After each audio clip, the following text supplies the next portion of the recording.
আমার আল্লাহ ডেকে বলেন, আমি পয়গাম্বার দাউদ এবং সুলাইমানকে ইলম দিয়েছিলাম, জ্ঞান দিয়েছিলাম।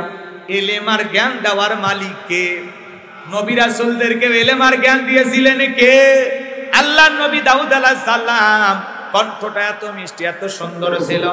ওই কণ্ঠ দিয়ে যখন পয়গাম্বার জাবুর কিতাব তেলাওয়াত করতেন, নবী দাউদ আলাইহিস সালামের তেলাওয়াত শোনার জন্য সমুদ্রের মাছগুলো পর্যন্ত কিনারায় ভিড় জমায়ে দিত। বলুন আল্লাহু আকবার। সেই নবী দাউদ আলাইহিস সালাম জীবনের শেষ প্রান্তে গিয়ে আল্লাহ তাআলাকে ডেকে বলেন, আল্লাহ, আমার জানতে বড় ইচ্ছা হয়, আমার পরবর্তীতে আপনি কাকে ফিলিস্তিনের বাদশাহী দান করবেন। এই কথা যখন পয়গম্বর আল্লাহ তাআলাকে জিজ্ঞাসা করলেন, আমার আল্লাহ ডেকে বলেন, নবী দাউদ, তোমার পরবর্তীতে আমি আল্লাহ রাব্বুল আলামিন তাকেই ফিলিস্তিনের বাদশাহী দান করব। আমার পক্ষ থেকে নিয়ামত এবার একটা সিন্ধুক যাবে। ওই সিন্ধুকের ভিতরে তিনটা জিনিস থাকবে। কোনটার নাম কি, কোনটা দিয়া কি কাজ হয়, যে উত্তর দিতে পারবে, বুঝতে পারবেন পয়গম্বর, আমি আল্লাহ রাব্বুল আলামিন তাকেই ফিলিস্তিনের বাদশাহী দান করব। বলুন আল্লাহু আকবার। আল্লাহ নবী দাউদ আলাইহিস সালাম এই কথা শোনার পর দেশের হাজার হাজার মানুষকে একত্রিত করে রেখে বলে, দেশের জনগণ শোনো দিয়ামন, আমি নবী দাউদ তোমাদের মাঝে একটি কথা ঘোষণা করতেছি। আল্লাহর পক্ষ থেকে নিয়ামত এবার একটা সিন্ধুক আসবে। ওই সিন্ধুকের ভিতরে তিনটা জিনিস থাকবে। কোনটার নাম কি, কোনটা দিয়ে কি কাজ হয়, তোমরা কি কেউ বলে দিতে পারবা? পয়গম্বরের সামনে থাকা হাজার হাজার মানুষ মাথা নত করে চলে যায়। পয়গম্বরের প্রশ্নের উত্তর কেউ দিতে পারলো না ভাই। এইভাবে কয়েকটা দিন অতিবাহিত হয়ে যাওয়ার পর নবী দাউদ চিন্তা করলেন, এত জায়গায় বললাম, কোনো মানুষ উত্তর দিতে পারলো না, নিজের ঘরেও এই কথাটা বলার দরকার আছে না নাই? এই কথা ভেবে আল্লাহ নবী দাউদ আলাইহিস সালাম তার কলিজার টুকরা ছেলে মেয়েদেরকে একত্রিত করলেন, ডেকে বলেন, আমার সন্তানেরা, আল্লাহর পক্ষ থেকে নিয়ামত বলে একটা সিন্ধুক আসবে। ওই সিন্ধুকের ভিতরে তিনটা জিনিস থাকবে। কোনটার নাম কি, কোনটা দিয়ে কি কাজ হবে, তোমরা কি কেউ বলে দিতে পারবা? পয়গম্বরের বড় ছেলে বলতে পারে না, মেজর ছেলে বলতে পারে না, সবার ছোট 19 বছরের টকবকে যুবক, নাম তার সুলাইমান। হাত তুললে বলে, লাব্বাইক আব্বাজান, আপনি যদি অনুমতি দেন আমি সুলাইমান বলে দিতে পারবো। ওই সিন্ধুকের ভিতরে তিনটা জিনিস কি কি থাকবে, কোনটার নাম কি, কোনটা দিয়ে কি কাজ হয়, চিৎকার মেরে বলুন আল্লাহু আকবার। নবী দাউদ ডেকে বলে, বাবা তুমি ছোট মানুষ, না বুঝে একটা কথা বলো। পয়গম্বর সন্তান, পয়গম্বর নবী সুলাইমান ডেকে বলে, আব্বা জান, আমাকে ছোট মনে করবেন না। আমার বয়স যখন 14-15 পার হয়ে গেছে, আমি যখন জঙ্গলের পাশ দিয়ে হেঁটে যাই, ওই জঙ্গলের একটা প্রাণী আর একটা প্রাণীর সাথে, একটা পশু আর একটা পশুর সাথে কি কথা বলে, কোন ভাষায় কথা বলে, আমি পশু প্রাণীর ভাষাও বুঝতে পারি। দেখে বলেন, আব্বা জান, আমাকে ছোট মনে করবেন না। দূর আকাশে পাখি ডানা মেলে উড়ে যায়, একটা পাখি উঠতে গিয়ে আর একটা পাখি গিয়ে কি কথা বলে, কোন ভাষায় কথা বলে, আমি জমিনের ওপরে দাঁড়াইয়া পাখিদের ভাষাও বুঝতে পারি। বলুন আল্লাহু আকবার। নবী সুলাইমানকে আল্লাহ পাক এমন ইলম আর জ্ঞান দিয়েছিলেন, পিপিলিকার ভাষা পর্যন্ত বুঝতেন। চিৎকার মেরে বলুন সুবহানাল্লাহ। সেই নবী সুলাইমান ডেকে বলে, আব্বা জান, ওই সিন্ধুকের ভিতরে তিনটা জিনিস কি কি থাকবে, কোনটার নাম কি, কোনটা দিয়ে কি কাজ হবে, আমি বলে দিতে পারবো। আপনারা কি শুনবেন? কারা কারা শুনবেন? দুই হাত তুলে একটা তাকবীর দেন। লিল্লাহি তাকবীর। আমরা শুকরিয়া আদায় করতেছি সেই মহান মনিবের দরবারে, যে আল্লাহ পাক সুবহানাহু ওয়া তাআলা অত্যন্ত দয়া করে, করুণা করে, মায়া করে, মুহাব্বত করে, ভালোবেসে, পছন্দ করে, অত্র এলাকা থেকে কোনি কোনি গুণান্বিত করে, যাচাই বাছাই করে, শুধুমাত্র কেবলমাত্র কোরআনুল কারীমের মুহাব্বতে আজকের মাহফিলে আসার বসার সুযোগ দান করলেন। সে মহান রবের দরবারে সিজদাবনত চিত্তে কালিমাতুশ শুকর আদায় করে পড়ছি আলহামদুলিল্লাহ। লক্ষ কোটি দরুদ ও সালাম মানবতার শ্রেষ্ঠ বন্ধু বিশ্বনবী, বিশ্বনেতা, যে নবী আইয়ামে জাহিলিয়াতের যুগে আগমন করে অসভ্য মানুষগুলোকে সভ্য বানিয়েছেন, অভদ্র মানুষগুলোকে ভদ্র বানিয়েছেন। কোরআন নামের সংবিধান দিয়া, কোরআনের রাজ কায়েম কইরা সোনালী যুবক হার দিয়া মদিনার পাক বন্ধুদের সাহিত্য আছেন। সে রাসূলের প্রতি কলিজা ভরা মহাব্বত নিয়ে পড়ছি দরুদ ও সালাম। সকলেই পড়ুন সাল্লাল্লাহু আলাইহি ওয়াসাল্লাম। সম্মানিত ভাইরা, আজকের প্রোগ্রামে আসতে পেরে, বসতে পেরে আপনারা খুশি না বেজার? কারা কারা বেজার দুই হাত তুলে দেখান তো দেখি। যাক, একজন ভাই পাওয়া গেছে। আপনি বেজার হয়েছেন না? না বুঝে তুলেছেন। খালি জোশ থাকলে হবে না, জোশের সাথে হুঁশও থাকা লাগবে। আজকের মাহফিলে আসতে পেরে বসতে পেরে কারা কারা খুশি, মুখে নিয়ে হাসি, আওয়াজ দেবে বেশি। আল্লাহ নামের এমন একটি স্লোগান দেবেন, এলাকায় যদি কোনো ইসলাম বিরোধী উই পোকা, সার পোকা, তেলা পোকা থাকে, ওদের কলিজায় যেন কম্পন সৃষ্টি হয়, এমন আওয়াজ করতে রাজি আছেন যারা? বীর মুসলমানের মতো দুটি হাত টান টান করে তুলে দেখান তো তারা। লিল্লাহে তাকবীর, লিল্লাহে তাকবীর। আল কোরআনের আলো, আল হাদিসের আলো, দুনিয়ার মুসলিম। আমার নেতা তোমার নেতা, আমার নেতা তোমার নেতা। লিল্লাহে তাকবীর। আল কোরআনের আলো, আল হাদিসের আলো, দুর্নীতির আলো। হাতটা নাড়া দেন তো, মাশাআল্লাহ, মারহাবা। আস্তে কারো নাকে জানো না লাগে, হাত নামান। অনেকে ঝোঁকে তালে বলে ফেলেছেন দুর্নীতির আলো ঘরে ঘরে জ্বলে। বাংলাদেশে দুর্নীতি দমন কমিশন আছে না নাই? এরপরে দুর্নীতি কমেছে নাকি ডিজিটাল কাজে বেড়েই চলেছে? দিন যত করাচ্ছে দুর্নীতির পাল্লা তত ভারী হচ্ছে, কথা বলেন ঠিক কি না? আমরা চাই আমাদের প্রিয় মাতৃভূমি বাংলাদেশ দুর্নীতি মুক্ত আল্লাহ কবুল করুন, ছিল বলেন আমিন। আমরা চাই আমাদের বাংলাদেশ মাদক মুক্ত আল্লাহ কবুল করুন, ছিল বলেন আমিন। আমরা চাই আমাদের বাংলাদেশ যৌতুক মুক্ত আল্লাহ কবুল করুন, ছিল বলেন আমিন। আমরা চাই আমাদের বাংলাদেশ নাস্তিক মুক্ত আল্লাহ কবুল করুন, ছিল বলেন আমিন। সম্মানিত ভাইরা, আমার ভূমিকায় লম্বা কথা নয়, সরাসরি মূল আলোচনায় প্রবেশ করতে চাই। তারপরে দুই একটি কথা না বললেই নয়। আমরা যত জায়গায় কোরআনের কথা বলতে যাই, বলে হুজুর সাবধানে আলোচনা করবেন, ভুলে যাবেন না এলাকা কার। ওদের কথার সাইজ শুনে মনে হয় এলাকা ওদের বাবা। আছে না নাই? আওয়াজ দিলে পুরুষের মতো দিবেন, আমি করব আওয়াজ, আপনারা দিবেন আওয়াজ, জবাব দিবেন ঠিক ঠিক। আলোচনা হবে কমপ্লিট, শ্রোতাদের স্পিরিটে বারে বক্তার হিট, আলোচনা হবে জায়গা মতো ফিট। কিছু আজ প্যান্ডেলে, কিছু আজ অ্যাঙ্গেলে।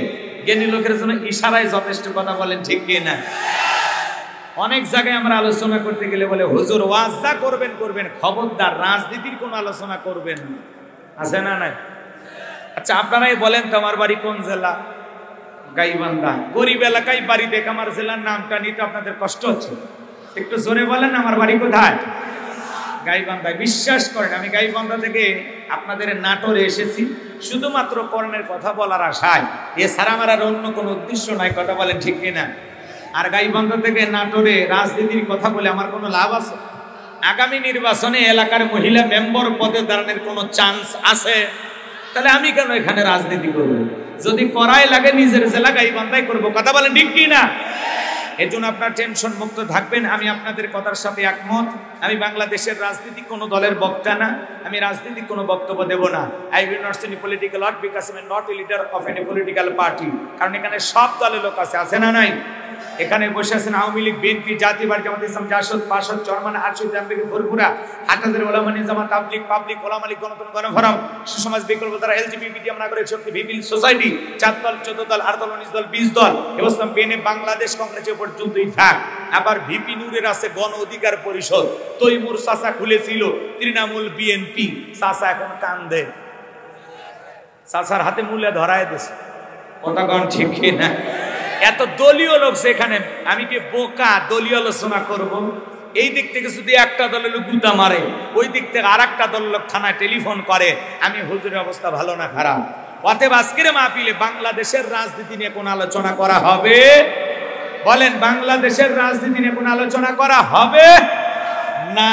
তবে হ্যাঁ, আমি যদি কোন রাজনৈতিক বক্তব্য দেই, এই পৃথিবীর শ্রেষ্ঠ রাজনীতিবিদ, শ্রেষ্ঠ রাষ্ট্রনায়ক, শ্রেষ্ঠ রাষ্ট্রপতি, শ্রেষ্ঠ সেনাপতি, শ্রেষ্ঠ বৈজ্ঞানিক, শ্রেষ্ঠ দার্শনিক, শ্রেষ্ঠ বাবা, শ্রেষ্ঠ নানা, শ্রেষ্ঠ স্বামী, শ্রেষ্ঠ আদর্শ, শ্রেষ্ঠ মহামানব রহমাতুল আলামিনের মদিনার আদর্শের রাজনীতির কথা বলবো।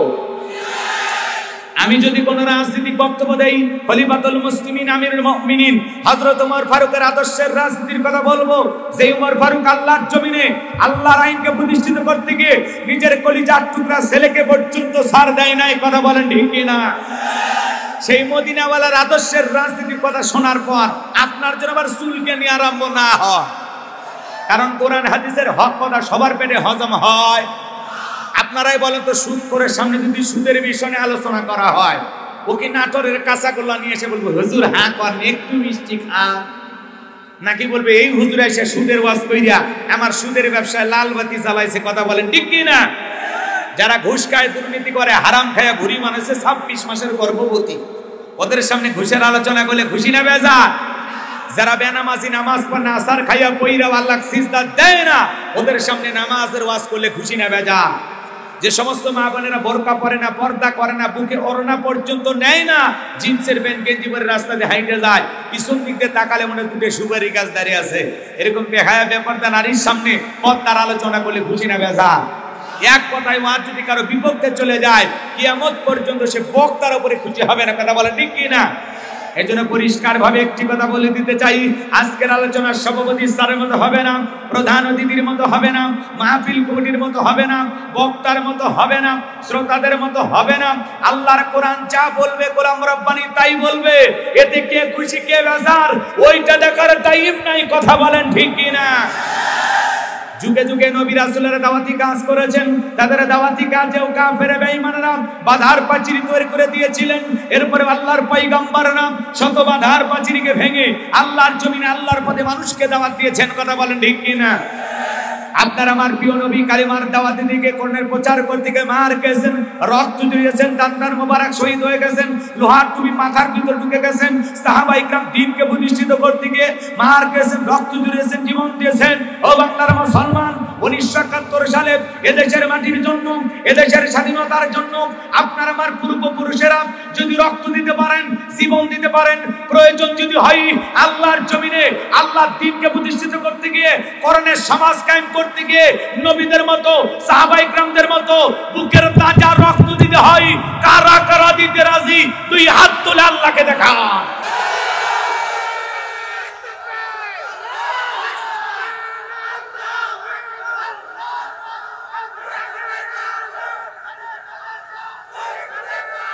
লিল্লাহি তাকবীর। হাত সোজা করেন, টান টান করে হাত তোলেন। ওই যে মাঝে মাঝে হাত বেঁকা করে তুলেছেন, দুই হাত সোজা করার শক্তি নাই। আপনি পুরুষ মানুষ, দুধ, ডিম, ভিটামিন, ক্যালসিয়াম মাঝে মাঝে কিনে খাবেন, একেবারে দুর্বল হলে চলতে পারবেন। হাত সোজা করেন, সোজা করেন। আমার আল্লাহ রাব্বুল আলামিন বলেন, ইন্নাল্লাহা আশতারা মিনাল মুমিনিনা আনফুসাহুম ওয়া আমওয়ালাহুম বিআন্না লাহুমুল জান্নাহ। সূরা তাওবার 111 নম্বর আয়াতে আল্লাহ পাক জানায়া দিলেন, নিশ্চয়ই মুমিন বান্দাদের জান মাল আমি আল্লাহ ক্রয় করে নিয়েছি, বিনিময়ে দেব জান্নাত। বলুন সুবহানাল্লাহ। তাহলে বলেন তো বাজান, আপনার আমার জীবনের মালিক কে? এ নাটোরের যুবকেরা ভালো করে বলো তো, এই জীবনের মালিক কে? প্রেম করবার লালপুরের পার্কে যা ডায়লগ দিবা, এ জীবন তোমার, তুমি শুধু আমার। ওরে হাইব্রিড যুবক, এই জীবনের মালিক কে? আপনার আমার সম্পদের মালিক কে? আল্লাহর দেয়া জীবন, আল্লাহর দেয়া সম্পদ আল্লাহর পথে খরচ করতে রাজি আছেন তো মুসলমান? রাজি আছেন তো ইনশাআল্লাহ? রাজি আছেন তো ইনশাআল্লাহ?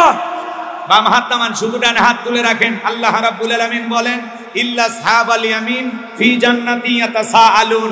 ডানপন্থী যারা জান্নাতের বাগানে থাকবে তারা, ডানপন্থী যারা আল্লাহর প্রিয় তারা। বলুন সুবহানাল্লাহ। কোনো কথা হবে না। কিছুক্ষণ আগেই বলেন হুজুর জীবন দিতে রাজি, রক্ত দিতে রাজি। আপাতত জীবন রক্ত দুটার কোনোটাই দেয়া লাগবে না। ডান হাতটা পকেটের ভিতর ঢুকে দিয়া যে যা পারেন, যতটুকু পারেন প্রাণ ভরে এই মাহফিলের জন্য দান করবেন।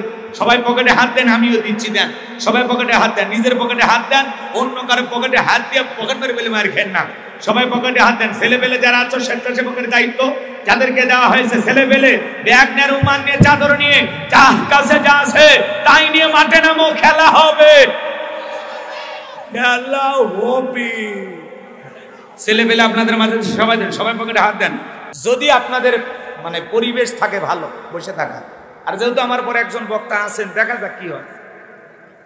জি আমি আসি ইনশাআল্লাহ, আমি আসি। চলেন, কোনো ভূমিকা নেই না, হাত দিন, লিখে সব লিখে দেওয়ার দরকার। যে যা দেয় দান গোপনে করলে আল্লাহ কবুল করে, প্রকাশ্যে পেলেও কবুল করে। আপনারা নিতে থাকেন, আল্লাহ কবুল করেন। জোরে বলেন আমিন। আজকে যিনি সভাপতি, ওনার যে নাম আমার একেবারে কলিজার টুকরা দাদু। কথা কি বলছেন? আমার যে যিনি দাদা, আজ থেকে প্রায় 40 বছর পার হয়ে যাচ্ছে আমার দাদা মারা গেছে। আমার দাদার নামও যায়, আজকের মাহফিলের সভাপতির নামও যায়। আমি আমার দাদার কাছেও দেখার সৌভাগ্য হয় নাই, এই জন্য যিনি আছেন তার কাছে দোয়া চাই, আপনাদের কাছে দোয়া চাই। আল্লাহ যেন আমার দাদার কবরকে জান্নাতের বাগান বানায় দেন, জোরে বলুন আমিন। আর আমার দাদার নামে যার নাম, আল্লাহ যেন তাকে সুস্থতার সহিত নেক হায়াত দান করেন, জোরে বলুন আমিন। সম্মানিত ভাইরা আমার, ভূমিকে আর কোনো কথা বাড়াবো না, সরাসরি আল্লাহর কোরআন থেকে আলোচনা করব। কথা হবে পবিত্র কোরআনুল কারীমের 23 নাম্বার সূরা, সূরা নাম্বার 23, বাতিলেরা হবে সাইজ ইনশাআল্লাহ। শুনেন, আমি করব ওয়াজের সাথে একটু তাল মিলাল লাগে। যদি আপনারা জবাবটা ঠিক মতো না দেন, ওয়াজ কিন্তু জমবে না। যুবক তোমরা ঘুমাইছো? ইমান আছে না গেছে? বাপ রে বাপ, ইমানদার হয়ে থাকলে একটু স্পিরিট বাড়াও। তাছাড়া বাতিলেরা যেভাবে শকুনের নজর লাগাইছে, যখন তখন বেঈমান হয়ে আমরা মারা যাব। কথা বলেন ঠিক কি না? এই জন্য একটু জাগো, জোরে জোরে তাকবীর দিবা, সুবহানাল্লাহ, আলহামদুলিল্লাহ বলবা, আশেপাশে শয়তান থাকতে পালিয়ে যাবে। কথা বলেন ঠিক কি না? তাহলে কথা বলবো পবিত্র কোরআনুল কারীমের 23 নাম্বার সূরা। মোট আয়াত আছে 118, রুকু আছে 6টি। বিশ্বনবীর মক্কার জিন্দেগিতে এই সূরাটি নাজিল হয়েছে। সূরাটির নাম সূরাল মুমিনুন। বলেন কি নাম? সূরাল মুমিনুন। আল্লাহ পাক তার বিশ্বাসী বান্দাদের জন্য সূরাল মুমিনুন নাজিল করেছেন। আবার যারা অবিশ্বাসী কাফের, তাদের জন্য আল্লাহ পাক একটি সূরা নাজিল করেছেন। সূরার নাম কি? কুল ইয়া আইয়ুহাল কাফিরুন। যারা অবিশ্বাসী কাফের, তাদের জন্য আল্লাহ পাক একটি সূরা নাজিল করেছেন। সূরার নাম হলো কাফিরুন। কথা বলেন ঠিক কি না? তাহলে বিশ্বাসী বান্দাদের জন্য আল্লাহ পাক সূরা আল মুমিনুন নাজিল করেছেন, অবিশ্বাসী বান্দাদের জন্য সূরা কাফিরুন নাজিল করেছেন। যারা হলো দুদুল্যমান, দুই নৌকে পা দিয়ে চলে, মুখে বলে একটা, অন্তরে আর একটা, দুমুখ সাপ, বৃষ্টি যেদিকে ছাতা ধরে সেদিকে, গুলালু মার্কা সব তরকারিতে চলে। এদের নাম কি? আরো আস্তে করো, ওরা শুনলে মন খারাপ করবে, তো একটু আস্তেই বলেন তো। ওদের নাম কি? মুনাফিক। এই মুনাফিকদের জন্য আল্লাহ পাক একটি সূরা নাজিল করেছেন। সূরার নাম হলো মুনাফিকুন। কথা বলেন ঠিক কি না? আমার ভাইয়েরা, মুনাফিকদের চেনা বড় কঠিন। এরা ইসলাম নামের গাছের গোড়া কেটে মাথায় পানি ঢালে। কথা বলেন ঠিক কি না? চুপ করে থাক ধোঁকাবাজ, চোখে তোদের নাহি লাজ। চুপ করে থাক ধোঁকাবাজ, চোখে তোদের নাহি লাজ। গোড়া কেটে মাথায় ডালো পানি, তোদের চিনি আর কতকাল করবি রে শয়তানি। মুনাফিকেরা নিজের রাস্তা ক্লিয়ার করার জন্য নিজের হাতে রাতের আধারে মার্ডার করে, হত্যা করে। এরপরে সকালবেলা ওই লাশের ওপরে ফুলের মালা দিয়া শোক প্রকাশ করে বলে, বড় ভালো লোক ছিল। তো ভালো লোক ছিল তো মারলি কেন শয়তান? কথা বলে না কেন? আছে না নাই? মুনাফিক চেনা বড় কঠিন। রসুলের পিছনে নামাজ পড়ে লোকটা যদি মুনাফিক হতে পারে, আপনার আমার পিছনে নামাজ পড়ে তার চাইতে বড়রা হবে। দাড়ি টুপি থাকার পরে মুনাফিক হতে পারে, হজ করার পরেও আলহাজ মুনাফিক হতে পারে। কথা বলে ঠিক কি না? মনে রাখবেন, বৌদ্ধদের ভিতর থেকে মুনাফিকের জন্ম হয় না, খ্রিস্টানদের ভিতর থেকে মুনাফিকের জন্ম হয় না, হিন্দুদের ভিতর থেকে মুনাফিকের জন্ম হয় না, মুসলমানের ভিতর থেকেই মুনাফিকের জন্ম হয়। অমুসলিমের দ্বারা ইসলাম যতটা না ক্ষতিগ্রস্ত হয়, নামধারী মুনাফিক মার্কা মুসলমানের দ্বারা ইসলাম সবচাইতে বেশি ক্ষতিগ্রস্ত হয়। কথা বলে ঠিক কি না? এমনও মুসলমান আছে সকালবেলায় বলে কোরআনের মাহফিল চলবে, আবার সন্ধ্যাবেলায় বন্ধ করে দেয়। আছে না? নাই? আল্লাহ আমাদের হেদায়েত দান করুন, জোরে বলুন আমিন। কষ্ট হচ্ছে আপনাদের? মুনাফিকের আকাম বদকাম যা করে, নিজে দোষ করে অন্যের ঘরে চাপিয়ে দেয়। আছে না? নাই? আল্লাহ পাক আমাদের সবাইকে মুনাফিক মার্কা ইমানদার মুসলমানের হাত থেকে হেফাজত করুন, জোরে বলুন আমিন। চলুন আমরা কথা বলবো আল্লাহর বিশ্বাসী মুমিন বান্দাদেরকে নিয়ে। আজকে আমি কাফিরদেরকে নিয়ে আলোচনা করব না, আমি মুনাফিকদেরকে নিয়ে আলোচনা করব না, আমি আলোচনা করব আল্লাহর বিশ্বাসী মুমিন বান্দাদেরকে নিয়ে। আল্লাহ যেন তার এই গোলামকে কিছু কথা আপনাদের সামনে বলার তৌফিক দান করেন। সকলে বলুন আমিন। আমার কোনো জ্ঞান নাই, জ্ঞান দেওয়ার মালিক কে? قالوا سبحانك لا علم لنا إلا ما علمتنا إنك أنت العليم الحكيم বলুন সুবহানাল্লাহ। জ্ঞান জানার মালিক কে? আরো জোরে বলেন তো কে? আমার আল্লাহ রাব্বুল আলামিন ডেকে বলেন ওয়ালাকাদ আতাইনা দাউদা সুলাইমানা ইলমা। আমার আল্লাহ ডেকে বলেন আমি পয়গম্বর দাউদ এবং সুলাইমানকে ইলম দিয়েছিলাম, জ্ঞান দিয়েছিলাম। ইলম আর জ্ঞান দেওয়ার মালিক কে? নবী রাসূলদেরকে ইলম আর জ্ঞান দিয়েছিলেন কে? আল্লাহ। নবী দাউদ আলাইহিস সালাম কণ্ঠটা এত মিষ্টি, এত সুন্দর ছিল। ওই কণ্ঠ দিয়ে যখন পয়গম্বর জাবুর কিতাব তেলাওয়াত করতেন, নবী দাউদ আলাইহিস সালামের তেলাওয়াত শোনার জন্য সমুদ্রের মাছগুলো পর্যন্ত কিনারায় ভিড় জমায়ে দিত। বলুন আল্লাহু আকবার। সেই নবী দাউদ আলাইহিস সালাম জীবনের শেষ প্রান্তে গিয়ে আল্লাহ তাআলাকে ডেকে বলেন, আল্লাহ আমার জানতে বড় ইচ্ছা হয় আমার পরবর্তীতে আপনি কাকে ফিলিস্তিনের বাদশাহী দান করবেন। এই কথা যখন পয়গম্বর আল্লাহ তাআলাকে জিজ্ঞাসা করলেন, আমার আল্লাহ ডেকে বলেন, নবী দাউদ তোমার পরবর্তীতে আমি আল্লাহ রাব্বুল আলামিন তাকেই ফিলিস্তিনের বাদশাহী দান করব।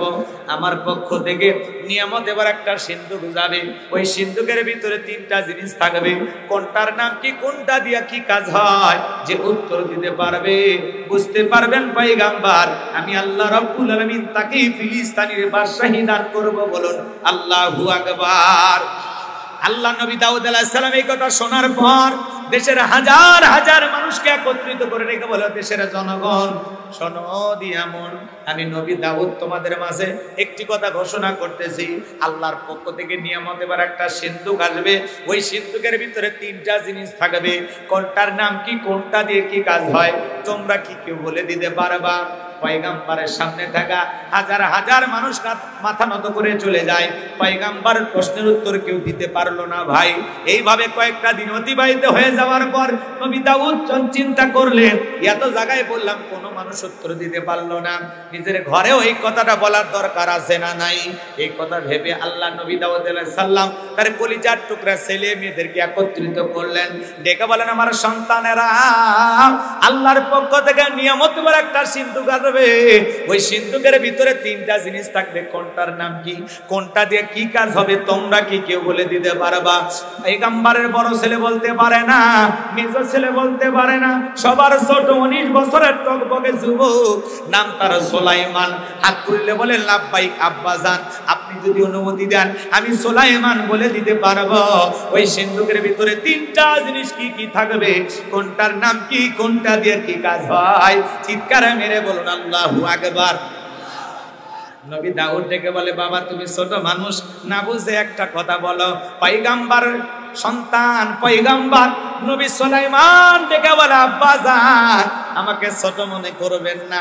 আমার বয়স যখন 14-15 পার হয়ে গেছে, আমি যখন জঙ্গলের পাশ দিয়ে হেঁটে যাই, ওই জঙ্গলের একটা প্রাণী আর একটা প্রাণীর সাথে, একটা পশু আর একটা পশুর সাথে কি কথা বলে, কোন ভাষায় কথা বলে, আমি পশু প্রাণীর ভাষাও বুঝতে পারি। দেখে বলেন, আব্বাজান আমাকে ছোট মনে করবেন না। দূর আকাশে পাখি ডানা মেলে উড়ে যায়, একটা পাখি উঠতে গিয়ে আর একটা পাখি গিয়ে কি কথা বলে, কোন ভাষায় কথা বলে, আমি জমিনের ওপরে দাঁড়াইয়া পাখিদের ভাষাও বুঝতে পারি। বলুন আল্লাহু আকবার। নবী সুলাইমানকে আল্লাহ পাক এমন ইলম আর জ্ঞান দিয়েছিলেন, পিপিলিকার ভাষা পর্যন্ত বুঝতেন। চিৎকার মেরে বলুন সুবহানাল্লাহ। সেই নবী সুলাইমান ডেকে বলে, আব্বাজান ওই সিন্ধুকের ভিতরে তিনটা জিনিস কি কি থাকবে, কোনটার নাম কি, কোনটা দিয়ে কি কাজ হবে আমি বলে দিতে পারবো। আপনারা কি শুনবেন? কারা কারা শুনবেন? দুই হাত তুলে একটা তাকবীর দেন, লিল্লাহি তাকবীর। তাহলে কথা হবে সূরা আল মুমিনুন থেকে 18 নম্বর পারার প্রথম সূরা। একটু জবান ছেড়ে সবাই আমার সাথে পড়ুন, আউযু বিল্লাহি মিনাশ শাইতানির রাজিম, বিসমিল্লাহির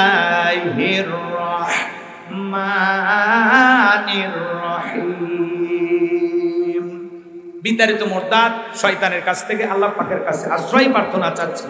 পরম করুণাময় দয়ালু আল্লাহ তাআলার নামে শুরু করছি সূরা আল মুমিনুন। বলেন কি না? যে কোনো সূরা বা আয়াতের তাফসীর করতে হলে কোন প্রেক্ষাপটে কোন সময় রসুলের ওপরে সে আয়াতটি বা সূরাটি নাজিল হয়েছে সেই নাজিলের প্রেক্ষাপট আলোচনা করার দরকার আছে না নাই? আরবিতে বলা হয় শানি নজুল। যদি শানি নজুল আলোচনা করা হয় তাহলে তাফসীর বুঝতে সহজ হয়। বলুন আল্লাহু আকবার। তাহলে নবীজির ওপরে কোন সময় আল্লাহ তাআলা সূরা আল মুমিনুন নাজিল করেছেন আমি কি একটু বলবো? কষ্ট হবে আপনাদের? কষ্ট হবে? একটু মনোযোগ দিয়ে শোনেন বাজান গো আমার। নবীর প্রিয় সাহাবী হযরত ওমর ফারুক রাদিয়াল্লাহু তাআলা আনহু বলেন, আমি মৌমাছির বনবন আওয়াজ শুনলাম, বনবন আওয়াজ শুনলাম। ডানে তাকায় মৌমাছি নাই, বামে তাকায় মৌমাছি নাই। বিশ্ব নবীর চেহারা মোবারকের দিকে তাকায় দেখি নবীজি ফিসফিস করে কি যেন তেলাওয়াত করতেছেন। হযরত ওমর ফারুক ডেকে বলেন, আমার বোঝার বাকি রইল না, আসমান থেকে নবীজির উপরে কুরআনুল কারীম নাজিল হচ্ছে আর বিশ্ব নবী কুরআনুল কারীম রিসিভ করতে ব্যস্ত। বলুন আল্লাহু আকবার। মৌমাছির বনবন ভনবন আওয়াজ হলে কুরআনুল কারীম নাজিল হয়। দপ্তরের ছুটির ঘন্টায় বাড়ি মারে টন টন আওয়াজ হলে কুরআনুল কারীম নাজিল হয়। কয়েকটি পদ্ধতিতে নবীজির উপরে কুরআনুল কারীম নাজিল হইতো। বলুন আল্লাহু আকবার। নবীজি যখন ঘোড়ার উপরে থাকতেন ওই সময় যদি কুরআনুল কারীম নাজিল হইতো ওহির ভারে ঘোড়ার পাগুলো বালুর ভিতরে ডেবে যেত। বলুন আল্লাহু আকবার। তাহলে কোরআনের একটা আলাদা ওয়েট, আলাদা একটা ওজন আছে না নাই? উঠের উপরে থাকলে নবীজি ওই সময় যদি ওহী নাজিল হইতো উঠের মাথা জমিনের সঙ্গে লেগে যেত। এক সাহাবী রানের উপরে মাথা রেখে নবীজি আরাম ফরমাচ্ছেন। ওই সময় যখন ভাইরা আমার কুরআনুল কারীম নাজিল হচ্ছে সাহাবী ডেকে বলেন, আমার কাছে মনে হয় আমার রানটা ফেটে যাবে, আমার কাছে মনে হয় পাহাড় আমার রানের উপরে চেপে ধরা হয়েছে। তাহলে বলেন তো বাজান কুরআনুল কারীমের একটা আলাদা ওজন আছে না নাই? জীবনের প্রথম ওহী রিসিভ করতে গিয়ে নবীজির শরীর মোবারকে জ্বর পর্যন্ত এসেছিল। ইমদাদিয়া লাইব্রেরি ছাপাইয়া 200 টাকা 300 টাকার বিনিময়ে মুসলমানের ঘরে ঘরে কোরআন পৌঁছে দিয়েছে। এই কোরআনের শান কত, মর্যাদা কত, কপাল পোড়া মুসলমান আজও বুঝলাম না। 30 40 50 বছর বয়স হয়ে গেছে, জীবনে কোনোদিন আল্লাহর কোরআনটা খুলেও দেখেনি এরকম মুসলমান আছে না নাই? 23টি বছরে নবীজির উপরে কুরআনুল কারীম নাজিল হয়েছে। সেই কোরআন আমাদের সামনে, সেই কোরআন থেকে আজকে মুসলমান অনেক দূরে। কথা বলে মুসলমান কোরআন থেকে ইসলাম থেকে দূরে সরে যাওয়ার কারণে তাম পৃথিবীর জালেমেরা মুসলমানদের আঘাত করার সাহস পায়। মুসলমানরা যদি অ্যাক্টিভ থাকতো, ঐক্যবদ্ধ থাকতো, পৃথিবীর জালেমেরা মুসলমান মারার সাহস পাইতো না। কথা বলুন ঠিক কিনা? লম্বা হবে, লম্বা করব না, সংক্ষিপ্ত করে বলে দিয়া যায়। হযরত ওমর ফারুক ডেকে বলেন, নবীজির কুরআনুল কারীম রিসিভ করা শেষ হয়ে গেল। বিশ্ব নবী সাহাবায়ে কিরামদের দিকে মুখ ঘুরায়া ডেকে বলেন, ও আমার সাহাবীরা, এই মাত্র আসমান থেকে জিবরাইল এসে আমার উপরে সূরা আল মুমিনুনের 10টি আয়াত কারিমা নাজিল করে জানায় দিয়ে গেলেন, নবী গো, এই 10টি আয়াতের ভিতরে আল্লাহ রাব্বুল আলামিন তার আদরের মুমিন বান্দাদের জন্য 7টি বৈশিষ্ট্য নিয়ে আলোচনা করেছেন, 7টা গুণাবলী নিয়ে আলোচনা করেছেন। কোন মুমিন যদি এই 7টা গুণে গুণান্বিত হতে পারে, 7টা গুণ দিয়ে তার জীবনটা সাজাইতে পারেন, আমার আল্লাহ রাব্বুল আলামিন বলেন, উলাইকা হুমুল ওয়ারিসুন আল্লাযীনা ইয়ারিসুনাল ফিরদাউস হুম ফিহা খালিদুন।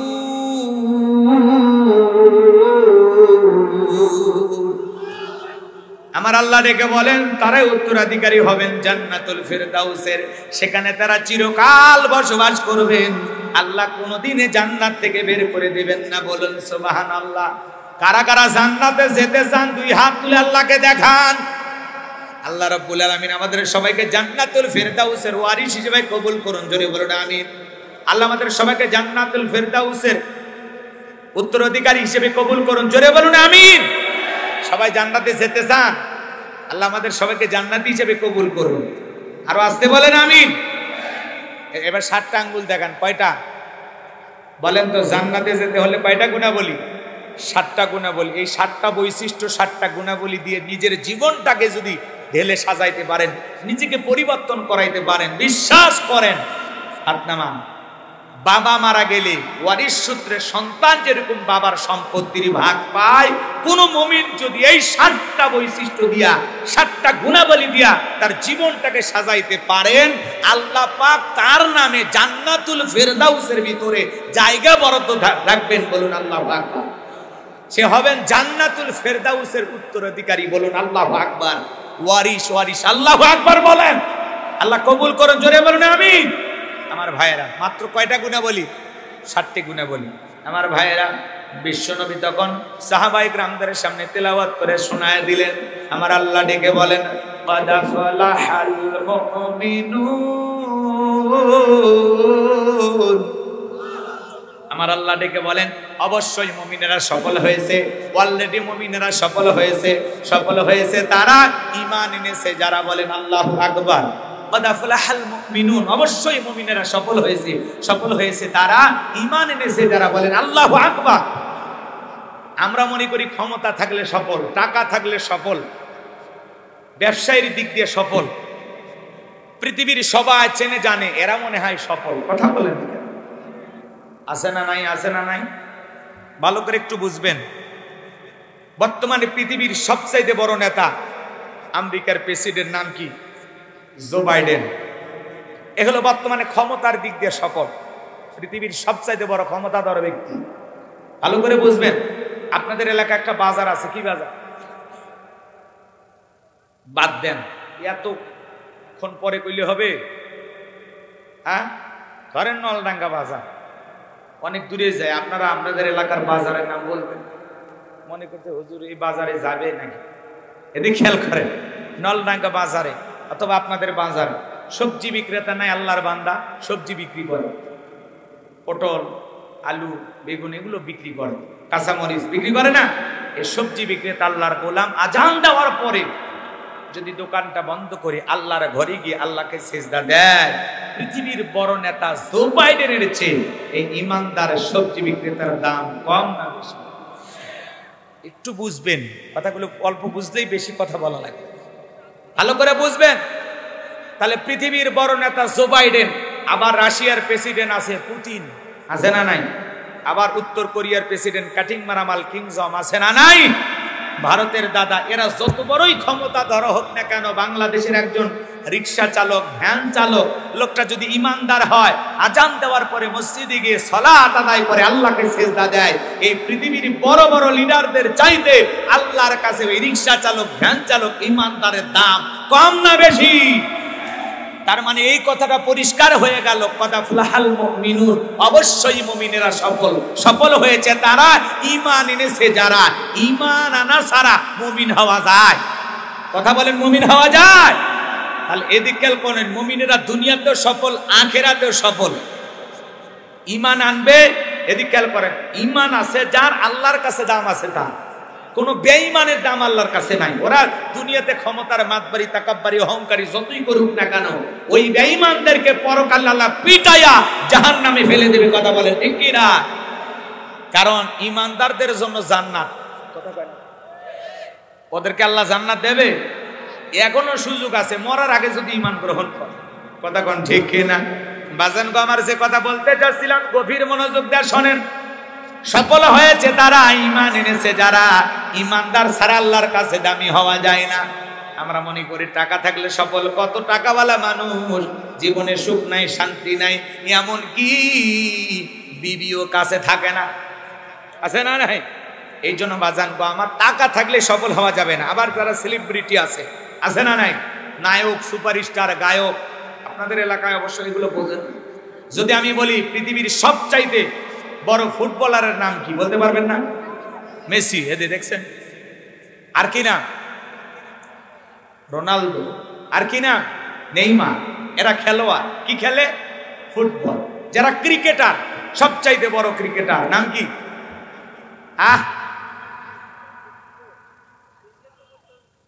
যেই দেশেরই হোক, তাম পৃথিবীর সবাই চেনে, নাম বলেন কি না? সাকিব আল হাসান। সাকিব আল হাসান এখন মাঠে খেলতে গেলে আর খেলতে পারে না, সে নাকি অসুস্থ। অনেকে বলতেছে, আমরা সুস্থতা কামনা করে দোয়া করি। আবার অনেকেই ছেলে পেলে রাগান্বিত হয়ে সাকিব আল হাসান যখন খেলতে নামে সবাই বলে ভুয়া ভুয়া। এ কথা বলে গালি দেয়, আছে না? যাই হোক, বিপিএল নাকি খেলতে পারতেছে না, যুবকেরা খুব আফসোস করে। এই ক্রিকেটারের ভক্ত আছে না নাই? আচ্ছা, সাকিব আল হাসান এদেশের রত্ন নাকি বলেন? আচ্ছা, সারা বিশ্ব করতেছে যত্ন, এদিক খেয়াল করে। আবার মানুষ সুযোগ পেলে ভুয়া বলে। কেন যে ভুয়া বলে? ও আবার বলতেছে যারাই ভুয়া বলে আমি আবার কাছে গেলে তারা আমার সাথে আদর করে, সেলফি তোলে। কথা কানে সাকিব আল হাসান নিজে বলতেছে, এদিক খেয়াল করে। আবার যারা সুপারস্টার নায়ক, এরকম দুই একজনকে চেনেন নাকি না? শাকিব খান, বাপরে মাশাআল্লাহ, শাকিব খান ভক্ত আছে। আর কি না? হিরো আলম, হের ভক্ত আছে। হে শিল্পী, গায়ক, নায়ক, আবার রাজনীতিবিদ নাকি খন? ও কোনোটাতেই পিছিয়ে নাই, সবটাতে গিয়েছে, সব সময় আলোচনায় থাকে। কথা কন ঠিক কিনা? এইভাবে বললে অনেকগুলো নাম বলবেন। এখন আমি যদি বলি কোরআনের কথা বলে তামাম পৃথিবীর কাছে সুনাম সুখ্যাতি অর্জন করেছেন, এরকম কোরআনের মুফাসসির আছে না নাই? কিনা? কোরআনের ময়না পাখি বিদায় নিয়েছেন। কথা বলেন ঠিক কিনা? আমরা কোরআনের ময়না পাখি আল্লামা দেলোয়ার হোসেন সাইদি হুজুরের জন্য দোয়া করি, আল্লাহ যেন তাকে জান্নাতের উচ্চ মাকাম দান করেন। জোরে বলুন আমিন। আর কিনা? ডক্টর জাকির নায়েক, ডক্টর মিজানুর রহমান আজহারি, আল্লাহু আকবার, এদেশের রত্ন। কথা বলেন ঠিক কিনা? আর কি? মুফতি আমির হামজা ভাই, আল্লাহু আকবার। এক একটা মাহফিলে এক একটা ইতিহাস। যে জায়গায় যাইতেছেন কোরআনের কথা বলতেছেন, মানুষ পঙ্গপালের মতো ছুটে আসতেছে। কথা বলেন ঠিক কিনা? আর কি না? হ্যাঁ, আরে আমার নাম বললেন, আমি তো গাইবান্ধার মানুষ, তারেক মনোয়ার, আল্লামা মামুনুল হক, আল্লাহু আকবার বলেন। আজকে তাকে 2টি মামলায় জামিন দেওয়া হয়েছে। আল্লাহু আকবার বলেন। আলহামদুলিল্লাহ, আল্লামা মামুনুল হককে মামলা থেকে জামিন দেওয়া হয়েছে। ওয়াসিরে তিনি আবারও উন্মুক্ত পরিবেশে আসবেন, এটা আমরা আশা রাখি। কথা বল ঠিক কিনা? আপাতত আল্লামা মামুনুল হক 2টা মামলা থেকে জামিনে মুক্ত। আরো অনেকগুলো মামলা থাকার কারণে তিনি আপাতত বের হচ্ছেন না। কিন্তু আলহামদুলিল্লাহ, এমন একদিন আসবে, হঠাৎ করেই শুনবো যে এই কোরআনের পাখি, বিপ্লবী কণ্ঠ, কি আওয়াজ, যার কণ্ঠের মানে গর্জনের মাধ্যমে যুবকেরা জাগ্রত হয়, অনুপ্রেরণা পায়। আল্লাহ মামুনুল হক, শাইখুল হাদিসের সন্তান, ইবনে সাইখুল হাদিস, কলিজা থেকে দোয়া করি আবারও কোরআনের ময়দানে আসবেন, কোরআনের কথা বলবেন। আল্লাহ কবুল করুন, জোরে বলুন আমিন। তবে আলহামদুলিল্লাহ, আল্লামা মামুনুল হক এখন জামিনে মুক্ত। আল্লাহু আকবার বলেন। এভাবে আস্তে আস্তে সব মামলা থেকে জামিন পাবেন, আমরা এটা আশা রাখি। এবং অচিরে আবারও এই বন্দিশালা থেকে মুক্ত আকাশে এসে কোরআন সুন্নাহর কথা বলবেন, তার কণ্ঠ দিয়ে হাদিসের দার্স জাতির মানুষকে শোনাবেন। আল্লাহ কবুল করুন, জোরে বলুন আমিন। আরে চিৎকার মেরে বলুন না আমিন। আমার ভাইয়েরা, যাই হোক, এদিক সেদিক কথা বলতে গেলে অনেক কথা হয়ে যায়, কথা আমি বাড়াতে চাই না। তাহলে বাজান গো আমার, এদিক খেয়াল করেন। কেউ ক্ষমতার দিক দিয়ে সফল, কেউ টাকার দিক দিয়ে সফল, কেউ পৃথিবীর সেলিব্রিটি, পৃথিবীর সবাই চেনে জানে এরাও সফল।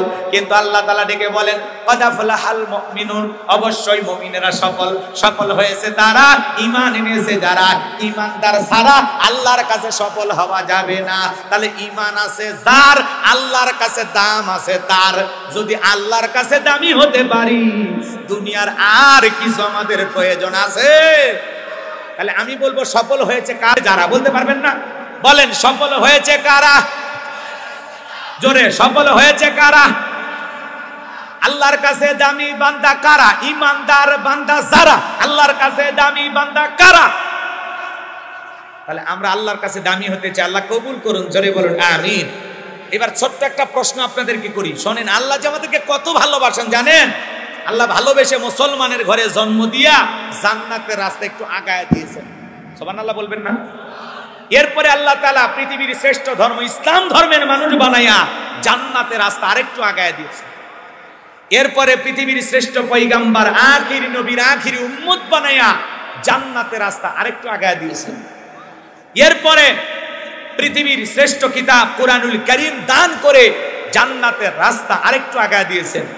আমরা জাতির দিক দিয়ে সেরা জাতি মুসলিম জাতি, ধর্মের দিক দিয়ে শ্রেষ্ঠ ধর্ম ইসলাম পেয়েছি, নবীর দিক দিয়ে সেরা নবী বিশ্ব নবীকে পেয়েছি, কিতাবের দিক দিয়ে সেরা কিতাব কুরআনুল কারীম পেয়েছি। সব দিক দিয়ে সেরা আজকের আলোচনা শুনে আমল করলে জান্নাতটাও পাবো সেরা। আল্লাহ কবুল করুন, জোরে বলুন আমিন।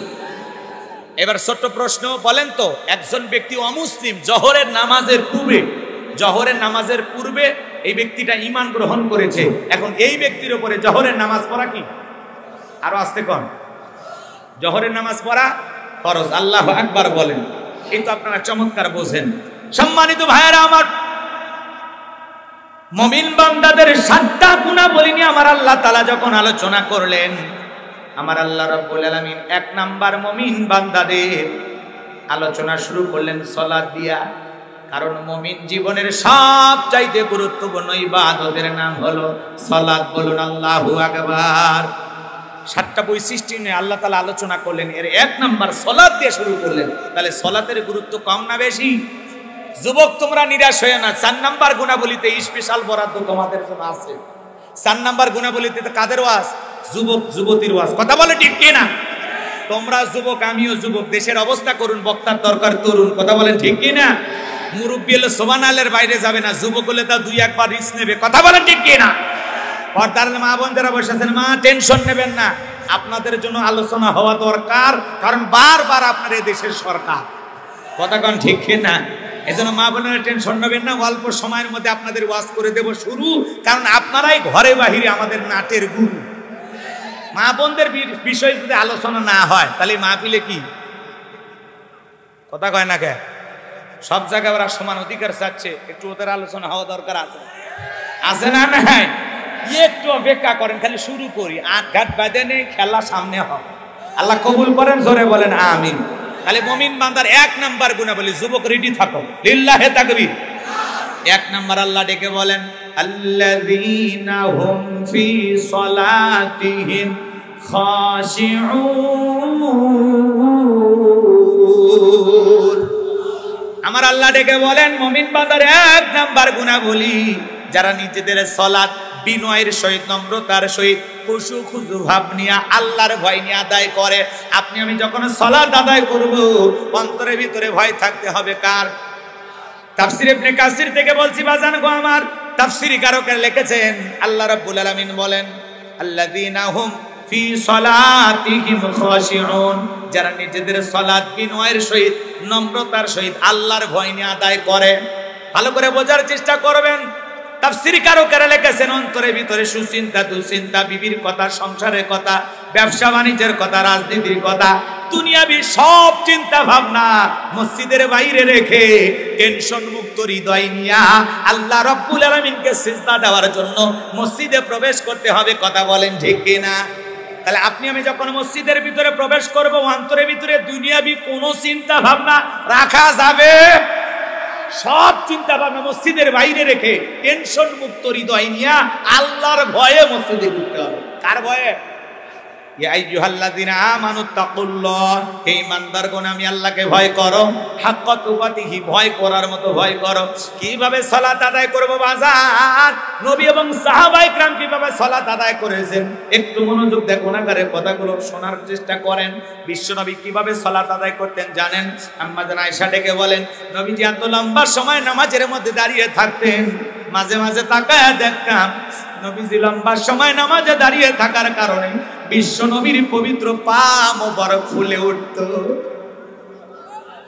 আমার ভাইরা আম্মা জান আয়েশা আরো ডেকে বলেন, নবীজি এত লম্বা সময় রুকু করতেন, এত লম্বা সময় সিজদা করতেন, মাঝে মাঝে মনে হয় নবীজি আর কোনোদিন রুকু থেকে সিজদা থেকে মাথা উঠাবেন না। চিৎকারে মেরে বলুন আল্লাহু আকবার। আম্মা জান আয়েশা ডেকে বলেন, একদিন রাতের বেলায় দেখি নবীজি সিজদা দিয়ে এত কান্না করেছেন, কাঁদতে কাঁদতে সিজদার জায়গাটা, বিছানাটা ভিজে গেছেন। নবীজি সিজদা থেকে মাথা উঠাইলেন। আম্মা জান আয়েশা জিজ্ঞাসা করেন, নবী গো এত কান্না কেন করলেন, কি হয়েছে আপনার? বিশ্ব নবী ডেকে বলে, আয়েশা আমি তো আমার জন্য কাঁদি না, আমি কাঁদি আমার গুনাহগার উম্মতের জন্য। আমি আল্লাহর কাছে কেঁদে কেঁদে বলি, আল্লাহ আমার গুনাহগার উম্মতের গুনাহগুলো মাফ করে দাও, আমার গুনাহগার উম্মতকে ওই কঠিন জাহান্নামের আগুন থেকে মুক্তি দাও। জোরে বলেন আমিন। নবী যদি সিজদা দিয়ে আপনার আমার গুনাহ মাফের আশায় আল্লাহর কাছে দোয়া করেন, আল্লাহর কাছে কান্না করেন, তাহলে ভালো করে বোঝেন আমরা তো ভুক্তভোগী, আমরা তো সেই রোগে আক্রান্ত। হাজারো গুনাহ দিয়ে জীবনটাকে শেষ করে ফেলে দিয়েছি। তাহলে বলেন তো আপনি আমি সিজদা দিয়া নিজেদের গুনাহ মাফের আশায়, নিজেকে জাহান্নাম থেকে বাঁচানোর আশায় আল্লাহর কাছে সিজদা দিয়া কান্না করা দরকার আছে না নাই? জোরে বলেন দরকার আছে না নাই?